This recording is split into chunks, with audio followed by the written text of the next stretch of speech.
Hey guys, Gary J here, and today we're going to be looking at a whip that I ordered, and I just want to do a review on this whip just to see if it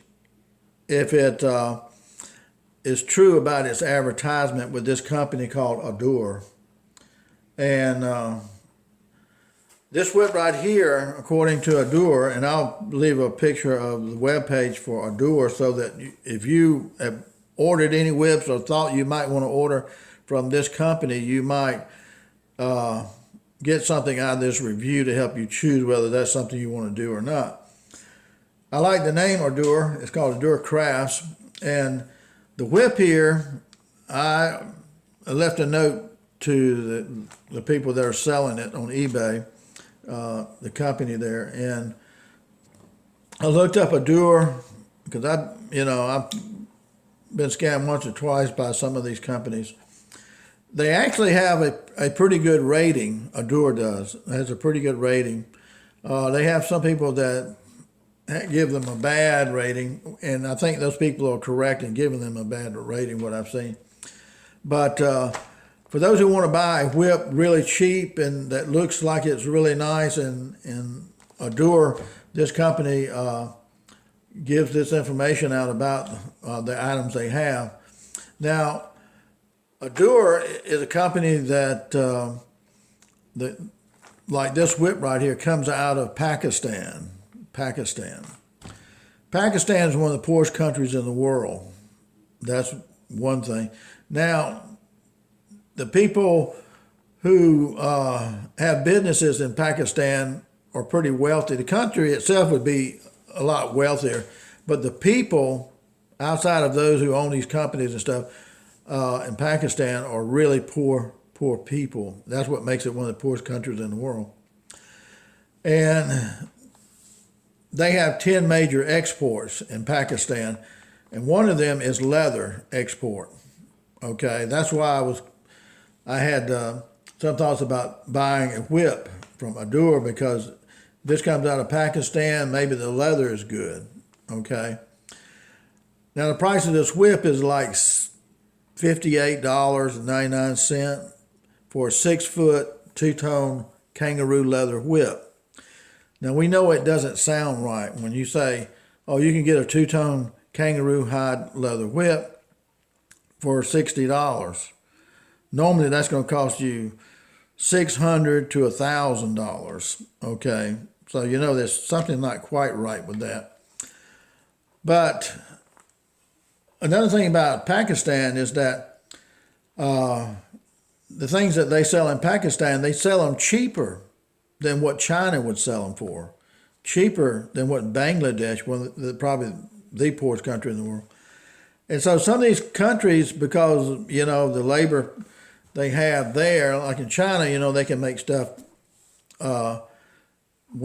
stuff almost as good as American stuff, and it'll be like 60% less or 70% less on the cost of it. And Pakistan is cheaper than China and cheaper than Bangladesh on selling stuff. So you're thinking, well, if they sell it for $60, maybe it's worth $300 or $200. Who knows? So that's what we want to look at, and especially for you guys who want to buy a whip from a company like this, we want to see whether or not they're living up to their name as far as the information they're giving about the whip. This whip here, it says material is kangaroo hide leather, the strongest leather for a whip. They're saying that this is kangaroo hide leather. The core is made with leather, and it has a steel rod in the handle of it. And the steel rod is, I think that's about 9 inches long. And it has 2 bellies in it with 2 bolsters that are made out of kangaroo hide. 2 bellies now, 2 bolsters made out of kangaroo hide. And it's a 16 plat, which is better than 12 plat, right? On the overlay.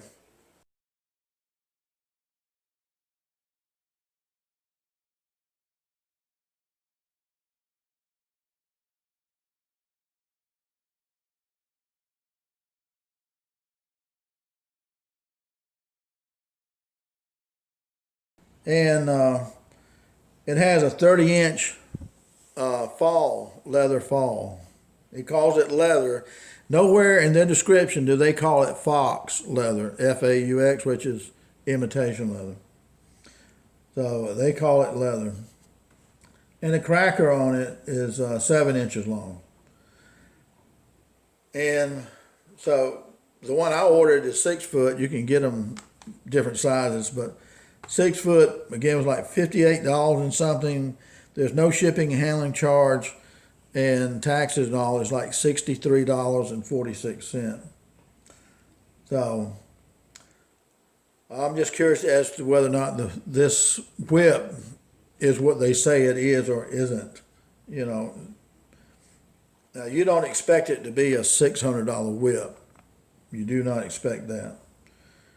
But I'm trying to help you guys out, okay? Because I want to try and see what it really looks like. And again, whether it's false advertisement. So that's kind of the spill on it right there. Now, I just got this in today, and I took it out of the package. Now, it came in this right here, and it says Ardour. You may see that Ardour Crafts. And this is a Ziploc right here, which I like this right here because you put the whole whip in here, and especially if you greased it down and all. And to me, this whip needs to be have leather dressing on it to make it smoother. So it comes with 2 extra falls, and they call these leather falls right here. And they're a little bit too wide for me. I don't like them quite that wide. But it comes with 2 falls, which if you had to buy 2 falls, you might have $10 or something like that. And it comes with a whip holder right here for your belt. And this pops loose right here. And you'd probably pay $10 for that. You may have $25 in 2 falls in your whip holder there. And then this is the fall on the whip right here with the cracker. And each one of these falls have a cracker, so that's a total of 3 crackers there. It's supposed to have 5 crackers, extra crackers with it, but it doesn't have any extra crackers, but it does have an extra fall. It's only supposed to have 1 fall. So that's good there. Okay. Now, aesthetically, and I told him I wanted this color, the tan and the black. And that's what he gave me.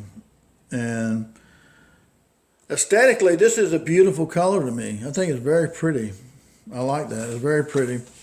And look at the heel knot. I guess it's kind of like Turk heel knot right here. This is tight, and it doesn't twist or anything. Your wrist loop here, that looks pretty nice right there on the wrist loop.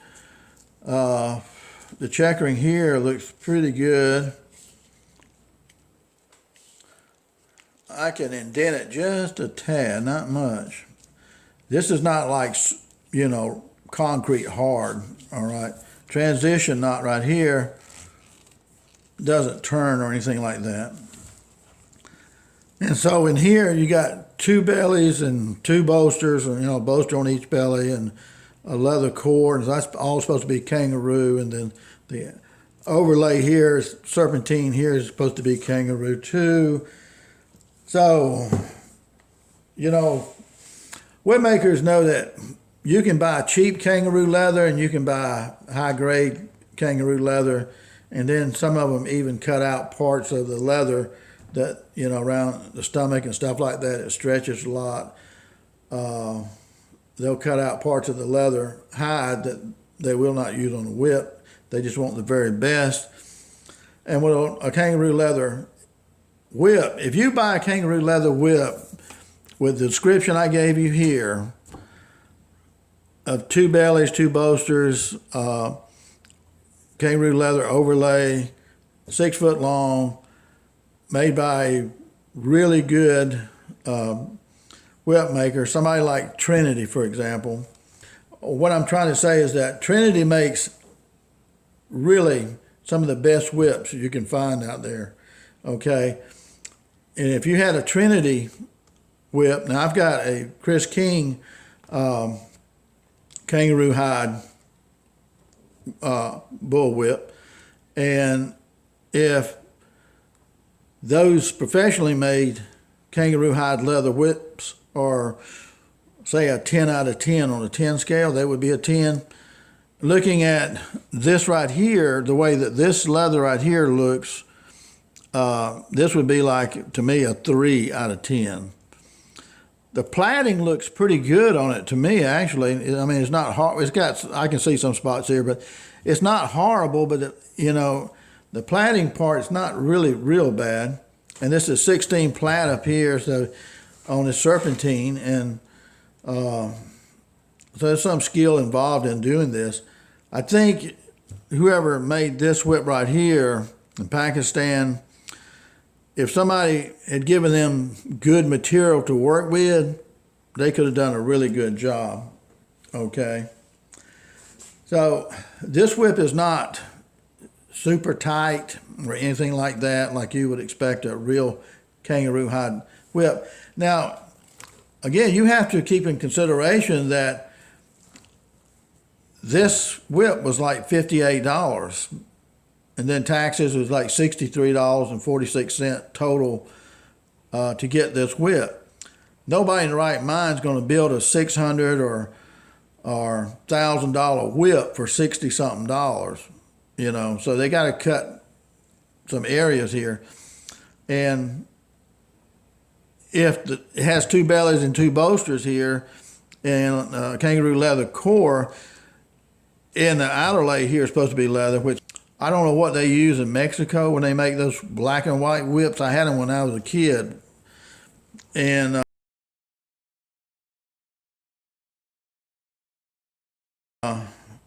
those things, that's some cheap leather. I don't know what it comes from. I need to find out what that comes from.